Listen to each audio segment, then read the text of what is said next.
Friends, कैसे हो आप सब।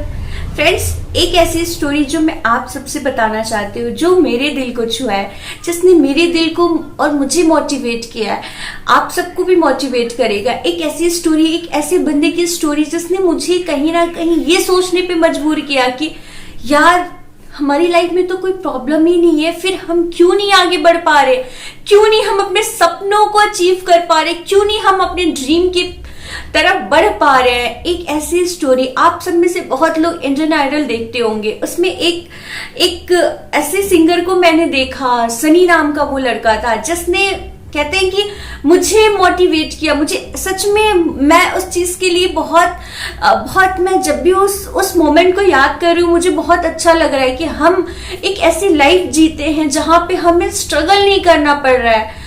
हम सब खुद को एक्सक्यूज देते हैं, मैं भी देती हूँ खुद को एक्सक्यूज कि यार मैं कैसे करूँ। रिस्पॉन्सिबिलिटीज का एक ऐसा बहाना बन गया है पूरे इंडिया, पूरे दुनिया के लिए ना, जिसके तले हम अपने सपनों को कुचल के रख देते हैं। मैं उसकी कहानी बता रही हूँ। वो ऐसा लड़का था जिसके पापा नहीं थे, जिसकी माँ थी और उसके पास घर नहीं था रहने के लिए। एक टूटा सा, कहते हैं ना, एक टूटी सी बस फर्नीचर से बनी हुई एक घर थी, एकदम छोटी सी। उसकी मॉम लोगों के घर में चावल और खाने का सामान लेके तब खाना बनाया करती थी, चूल्हे पे। यस, वो लड़का सिर्फ अपनी मम्मी का एक इकलौता सहारा था। उसने अपनी मम्मी की आंखों का आंसू देखा।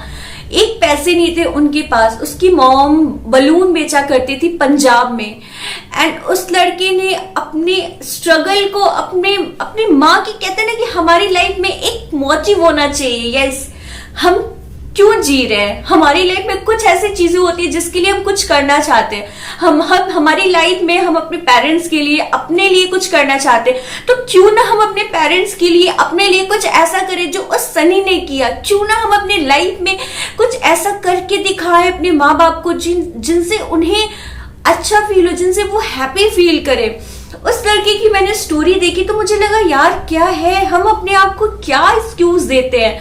उसकी मॉम एक ऐसी थी जो बलून बेचा करती थी, और उस लड़के ने खुद को इतना तैयार किया अपने पैशन के लिए, अपने सपनों के लिए। कहते हैं कि यार सिंगिंग ऐसे नहीं आ सकती है ना, सीखना पड़ता है, या कभी कभी बाय बर्थ भी होता है। उस लड़के ने सिंगिंग सिर्फ फोन से सीख के इतना अच्छा परफॉर्म किया।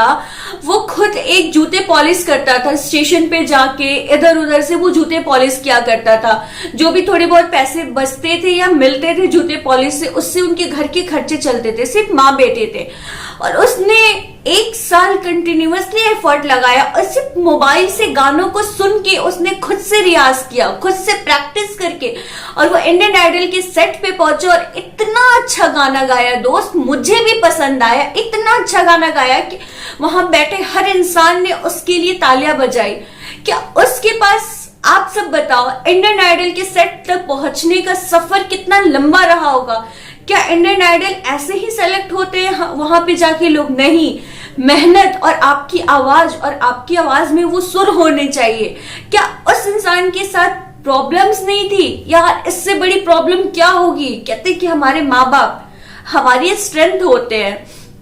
मैं तो अपने पापा और मम्मी के बिना जीने का सोच भी नहीं सकती हूँ, और उस बंदे के पास उसके फादर नहीं थे। फादर हमारी लाइफ में बहुत मायने रखते हैं। वो हमें, हमारी, कहते हैं ना कि हमारी स्ट्रेंथ, हमारी जो चीजें होती है ना कि हम किसी चीज से डरते हैं, तो वो हमारे फादर के होने के बाद ऐसा नहीं होता है। पर उसके पास उसकी माँ थी, ना पैसे ना घर। उसने वहां तक का सफर कैसे तय किया होगा, आप सब बताओ। ना कुछ सीखने की, कुछ भी उसने सीखा नहीं, सिर्फ खुद से रियाज करके वो वहां तक पहुंचा।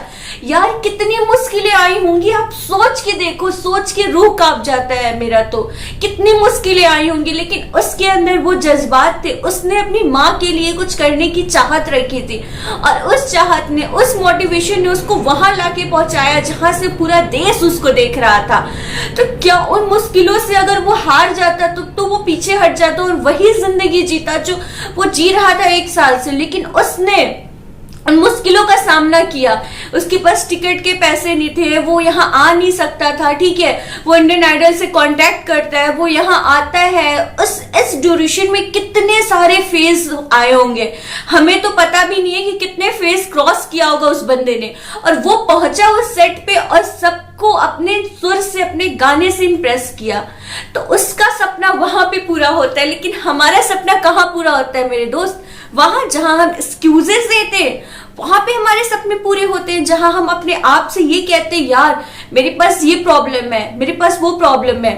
नहीं, अगर हम ये एक्सक्यूजेस देते रहे ना, तो साल तो बदलते जाएंगे, और हम एक दिन ऐसा टाइम आएगा जब हम अपने आप से रिग्रेट करेंगे कि हमने वो लाइफ, उस सपने को अगर पूरा किया होता तो वो लाइफ हमें भी मिलती जो हम सोच रहे थे। तो ऐसा रिग्रेट आपको ना हो, इसलिए अभी भी वक्त है मेरे दोस्त, संभल जाओ और प्लानिंग करो। उस प्लानिंग के साथ आगे बढ़ो जो आपको 2021 में सक्सेसफुल बना के छोड़े। ऐसी प्लानिंग करो जो आपको, ऐसा परफेक्ट प्लान करो जो आप 2021 को बिल्कुल सक्सेसफुल बना के रख दो।